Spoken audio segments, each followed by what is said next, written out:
अल्लाह ताला के बारे में ऐसे हक़ाइक़ जो आपको रुला दे। नंबर 1, जब आप अल्लाह के बारे में सोचते हैं तो वो आपके बारे में सोच रहा होता है। नंबर 2, जब आप अल्लाह ताला के बारे में लोगों से बातें कर रहे होते हैं तो अल्लाह पाक आपके बारे में फरिश्तों से बातें कर रहा होता है। नंबर 3, अल्लाह ने अपने आप को अल वली यानी दोस्त और मुहाफिज के तौर पर नाम दिया है, यानी अल्लाह से बढ़कर आपका कोई दोस्त नहीं और कोई मुहाफिज नहीं।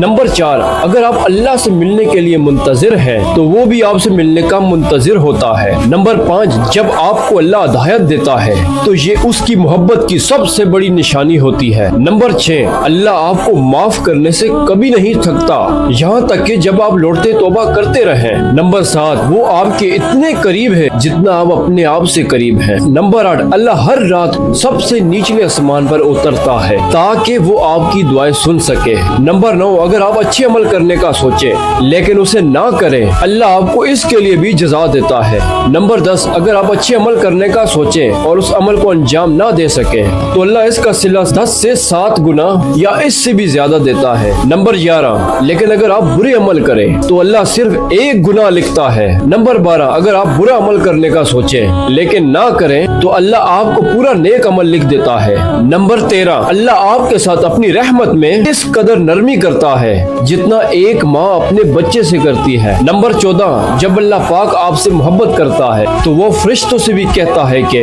वो आपसे मोहब्बत करें। नंबर 15, अगर तुम अल्लाह के पास चलते हुए जाओगे तो वो दौड़ता हुआ तुम्हारे पास आएगा। और वीडियो को रेफरेंस आपके सामने तो आ रहे हैं, अब आपको रेफरेंस देने की जरूरत नहीं। इस वीडियो को जितना हो सके हर मुसलमान तक